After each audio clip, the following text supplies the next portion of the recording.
Hi friends, ಇವತ್ತು ತುಂಬ ರುಚಿಯಾದ ಮಟನ್ ಗ್ರೇವಿ ಹೇಗೆ ಮಾಡೋದು ಅಂತ ನೋಡೋಣ.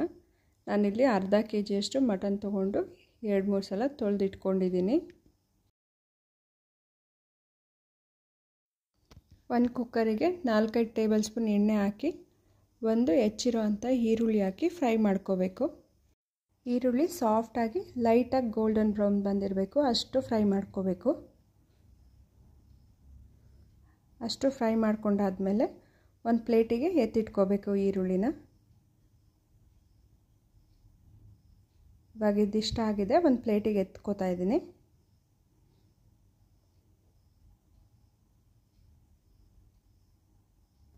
ಅದೇ ಎಣ್ಣೆಗೆ 1 ಚಕ್ಕೆ, 2 ಏಲಕ್ಕಿ ಮತ್ತು ಮಟನ್ ಹಾಕಿ ಬೇಯಕ್ಕೆ ಬಿಡಬೇಕು. ಈಗ ತೊಳೆದಿಟ್ಕೊಂಡಿರೋ ಅಂಥ ಮಟನ್ ಹಾಕ್ತಾಯಿದ್ದೀನಿ.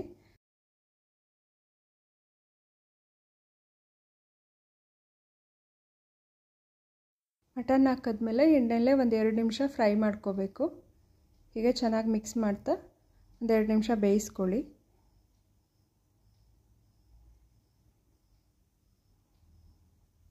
ಒಂದು 2 ನಿಮಿಷ ಮೀಡಿಯಮ್ ಫ್ಲೇಮಲ್ಲಿ ಬೇಯಿಸ್ಕೊಂಡಾದಮೇಲೆ ಇದಕ್ಕೆ ಒಂದು ಅರ್ಧ ಲೋಟದಷ್ಟು ನೀರು ಹಾಕಿ ಲಿಡ್ ಕ್ಲೋಸ್ ಮಾಡಿ ಒಂದು 3-4 ವಿಷಲ್ ಹಾಕಿಸ್ಕೋಬೇಕು.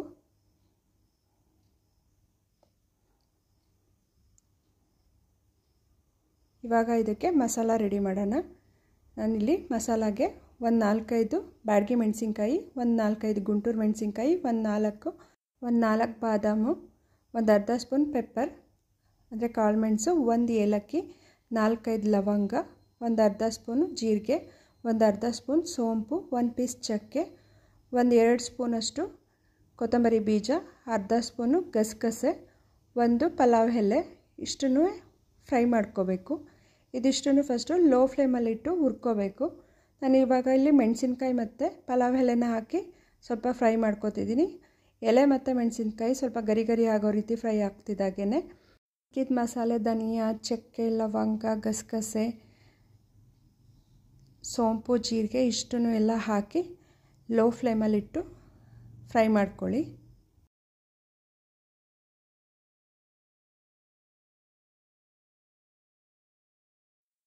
ಜಾಸ್ತಿ ಹುರಿಬಾರ್ದು, ಒಂದು 5 ನಿಮಿಷ ಲೋ ಫ್ಲೇಮಲ್ಲಿಟ್ಟು ಹುರ್ಕೊಳ್ಳಿ.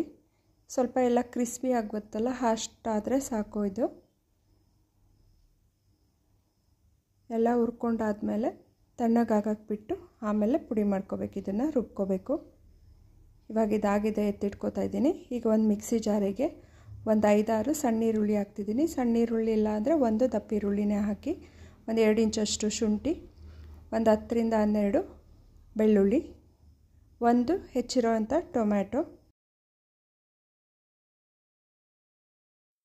4 ಗೋಡಂಬಿ, ಒಂದು ಸ್ವಲ್ಪ ಕೊತ್ತಂಬರಿ ಸೊಪ್ಪು, ಆಗಲೇ ಹುರಿದಿಟ್ಕೊಂಡಿರೋ ಅಂಥ ಮಸಾಲ ಪದಾರ್ಥಗಳನ್ನೆಲ್ಲ ಹಾಕಿ ನುಣ್ಣಗೆ ರುಬ್ಕೋಬೇಕು. ಇದಿಷ್ಟನ್ನು ಒಟ್ಟಿಗೆ ಹಾಕಿ ಸ್ವಲ್ಪ ನೀರು ಹಾಕಿ ನುಣ್ಣಗೆ ರುಬ್ಕೊಳ್ಳಿ.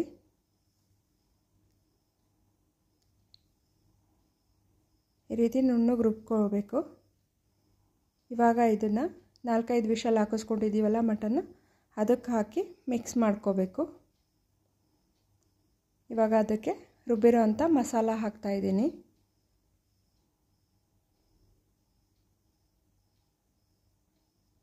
ಮಸಾಲ ಹಾಕಿ ಒಂದು ಸಲ ಚೆನ್ನಾಗಿ ಮಿಕ್ಸ್ ಮಾಡ್ಕೊಳ್ಳಿ. ಅದ್ರ ಜೊತೆಗೇ ಬೇಯಿಸಿ ಎತ್ತಿಟ್ಕೊಂಡಿದ್ದಂಥ ಈರುಳ್ಳಿನೂ ಹಾಕ್ತಾಯಿದ್ದೀನಿ.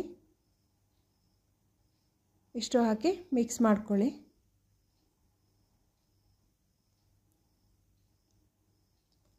ಚೆನ್ನಾಗಿ ಮಿಕ್ಸ್ ಮಾಡಿ ಒಂದು 5 ನಿಮಿಷ ಬೇಯಿಸ್ಕೋಬೇಕು. ಇದಕ್ಕೆ ಇವಾಗ ರುಚಿಗೆ ತಕ್ಕಷ್ಟು ಉಪ್ಪು ಹಾಕಬೇಕು. ನಾನು ಆಗಲೇ ಬೇಯೋಕ್ಕೂ ಉಪ್ಪು ಹಾಕಿಲ್ಲ, ಹಾಗಾಗಿ ಈಗಲೇ ರುಚಿಗೆ ತಕ್ಕಷ್ಟು ಉಪ್ಪು ಹಾಕ್ತಾಯಿದ್ದೀನಿ. ಮೀಡಿಯಮ್ ಫ್ಲೇಮಲ್ಲಿ ಮತ್ತೆ ಒಂದು 5 ನಿಮಿಷ ಬೇಯಿಸ್ಕೊಳ್ಳಿ. ಉಪ್ಪು ಖಾರ ಚೆನ್ನಾಗಿ ಬೆಂದಿರಬೇಕು. ಇದಕ್ಕೆ ಒಂದು ಅರ್ಧ ಲೋಟದಷ್ಟು ಮತ್ತೆ ನೀರು ಹಾಕಿ ಮಿಕ್ಸ್ ಮಾಡಿ ಮತ್ತೆ ಬೇಯಕ್ಕೆ ಬಿಡ್ತಾಯಿದ್ದೀನಿ. ಮಟನ್ನೆಲ್ಲ ವಿಷಲ್ ಹಾಕಿಸ್ಕೊಂಡಿರ್ತೀವಲ್ಲ, ಆಗಲೇ ಚೆನ್ನಾಗಿ ಬೆಂದಿರುತ್ತೆ, ಮುಕ್ಕಾಲು ಬೆಂದಿರುತ್ತೆ. ಖಾರ ಎಲ್ಲ ಹಾಕಿದ್ಮೇಲೆ ಒಂದು 10 ನಿಮಿಷ ಬೇಯಿಸ್ಕೊಳ್ಳಿ. ಇನ್ನು ಸ್ವಲ್ಪ ಬೇಯಬೇಕಿರುತ್ತಲ್ಲ ಮಟನ್ನು, ಅದು ಖಾರದ ಜೊತೆ ಮಿಕ್ಸ್ ಆಗಿ ಬೇಯುತ್ತಲ್ಲ, ಆಗ ಒಳ್ಳೆ ಟೇಸ್ಟ್ ಬರುತ್ತೆ. ಉಪ್ಪು ಖಾರ ಚೆನ್ನಾಗಿ ಹಿಡ್ದಿರುತ್ತೆ. ಇವಾಗ ಚೆನ್ನಾಗಿ ಕುದೀತಿದೆ. ಇವಾಗ ಇದಕ್ಕೆ 1-2 ಸ್ಪೂನಷ್ಟು ಕಸೂರಿ ಮೇಥಿ ಹಾಕಿ ಮಿಕ್ಸ್ ಮಾಡ್ಕೊತಾ ಇದ್ದೀನಿ. ಇವಾಗ ಡೆಲಿಷಿಯಸ್ ಮಟನ್ ಗ್ರೇವಿ ರೆಡಿಯಾಗಿದೆ. ಸರ್ವ್ ಮಾಡೋಣ. ತುಂಬಾ ರುಚಿಯಾಗಿದೆ. ಒಂದ್ಸಲ ಮನೇಲಿ ಟ್ರೈ ಮಾಡಿ ನೋಡಿ. ಹಾಗೆ ಯಾರೆಲ್ಲ ಸಬ್ಸ್ಕ್ರೈಬ್ ಆಗದೆ ವೀಡಿಯೋಸ್ ನೋಡ್ತಿದ್ದೀರಾ ಪ್ಲೀಸ್ ಸಬ್ಸ್ಕ್ರೈಬ್ ಆಗಿ, ಲೈಕ್ ಮಾಡಿ, ಶೇರ್ ಮಾಡಿ. Thank you.